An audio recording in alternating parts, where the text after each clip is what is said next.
আসসালামু আলাইকুম। দেখুন এটা হচ্ছে সবুজ শ্যামল মাঠ ভরা ফসল।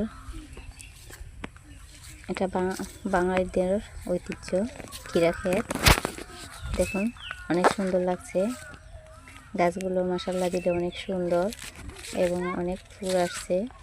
এই ফুলগুলোই হচ্ছে পরাগায়নের মাধ্যমে ফলে রূপান্তরিত হবে। এই যে ছোট ছোট কলি আসছে।